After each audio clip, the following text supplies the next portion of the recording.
নেছারাবাদের ঐতিহ্যবাহী মিয়ারহাট বাজারে আবারও ভয়াবহ অগ্নিকাণ্ডের ঘটনা ঘটেছে। নিমেষেই ছাই হয়ে গেল ১৭টি পরিবারের স্বপ্ন। নিয়তির নির্মম পরিহাস নাকি চরম গাফেলতি? পিরোজপুরের মিয়ারহাট বাজার গত বছরের ক্ষত শুকোতে না শুকোতেই গতকাল রাতে আবার আগুনের লেলিহান শিখা গ্রাস করে নিয়েছে বহু ব্যবসায়ীদের স্বপ্ন। ভিটি মালিক আব্দুর রাজ্জাক ব্যাপারী, দোকানদার শাকিল, বশির, শিকদার, রফিক ও আলিমদের মতো অসংখ্য ব্যবসায়ীদের আজ সর্বশেষ হয়ে পথে বসার মতো অবস্থা। চোখের সামনে নিজেদের রুটি রুজি পুড়তে দেখে এলাকায় নেমে এসেছে শোকের ছায়া। ভুক্তভোগী ও এলাকাবাসী এখন একটাই জোরালো দাবি, আর কোনো স্বপ্ন যেন এভাবে পুড়ে ছাই না হয়।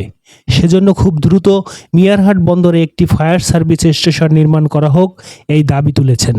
বিসমিল্লাহির রহমানির রহিম। আমি আব্দুর রাজ্জাক ব্যাপারীর বাড়ি।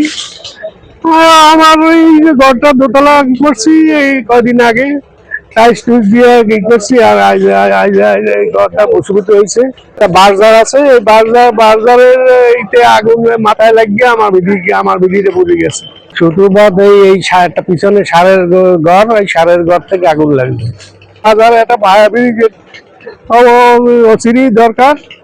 আর এই ফায়ার ব্রিগেডটা দেরিতে হইলো, আইসে দেখে আজ বাজারটা সম্পূর্ণ পুড়িয়ে যাইতে। আর ওই কিছু বিল্ডিং আসলে দেখে ওই কিছুটা সাপোর্ট হয়েছে।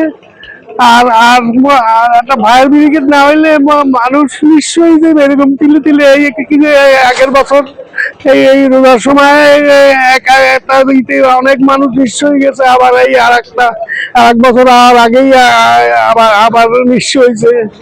বিসমিল্লাহির রহমানির রহিম।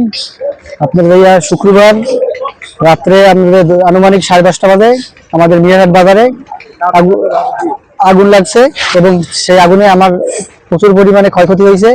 আপনার ভাইয়া আমার 50 খানের মতো চাল ছিল, এবং আপনার ভাইয়া 20 খান ছিল রসুন এবং 10 খান ছিল পেঁয়াজ, এবং অন্যান্য মালপাতি নিয়ে প্রায় 5 লক্ষ টাকার মতন ক্ষয়ক্ষতি হয়েছে।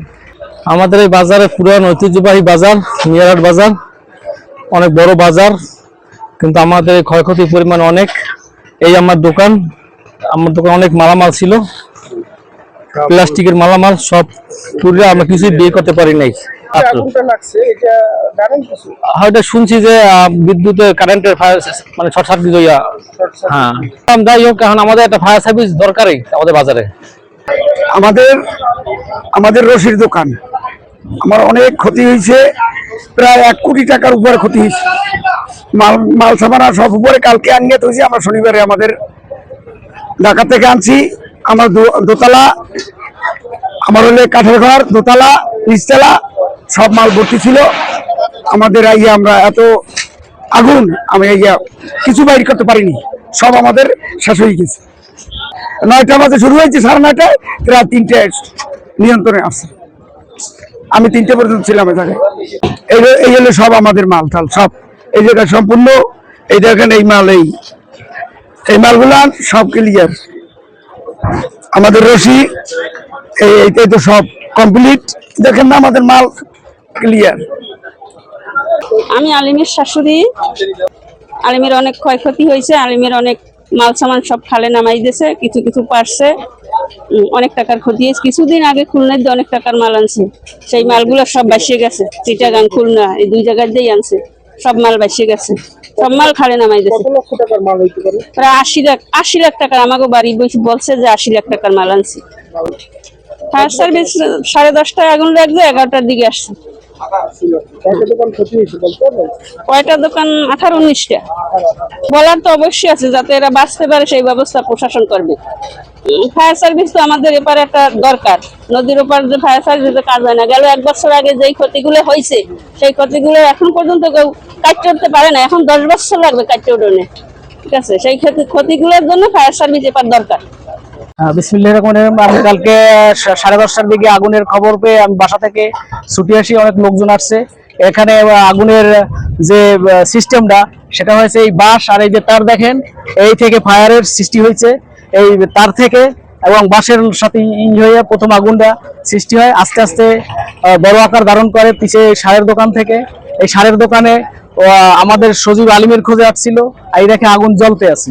পরে ও অনেক লোকের ফোন টোন দিয়ে আনিয়া আমরা কিছু এই সেটটা সেভ করতে পারছি। কিন্তু বাতাসের কারণে এই সেটটা পুরো সেফই হয় না।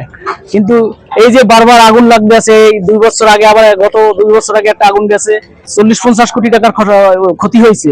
আর এখন এই আরো বড় ক্ষতি হয়েছে। কেন বাজারের দোকানদাররা সবাই মিলিয়া ফায়ার সার্ভিসের জন্য মানববন্ধনা করে না? কেন করে না? বারবার এই আগুনে ক্ষয়ক্ষতি হয়েছে, বাজার কমিটির দৃষ্টি আকর্ষণ করতে আসে না, সরকারের করতে আসে না, এবং বিভিন্ন সাংবাদিক, পেশাজীবী, আইন শৃঙ্খলার লোক আসে, কিন্তু কোনো সঠিক পদক্ষেপ তারা নিতে পারে না। আমারও পিছে কাঠের ব্যবসা আছে, এর জন্য আমি ছুটি আসছি, এর জন্য আসছি, এবং এই ক্ষয়ক্ষতির সম্মুখীন হয়েছি। এবং আমি শেষ তামায় ছিলাম, তার প্রায় 18টা দোকানে 20-25 কোটি টাকার ক্ষতি হয়েছে, এটা দেখা যায়।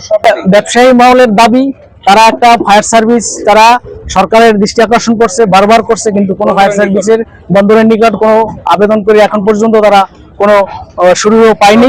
আমরা চাই আমাদের গণপূর্ত মন্ত্রণালয়ের মন্ত্রী, প্রতিমন্ত্রী আহমেদ সোহেল মঞ্জুর কাছে দাবি, এই মিয়ারহাট বাজারে অতি দ্রুত একটা ফায়ার সার্ভিসের ব্যবস্থা করুক, যাতে এই বাজারের লোকেরা শান্তিতে বসবাস করতে পারে।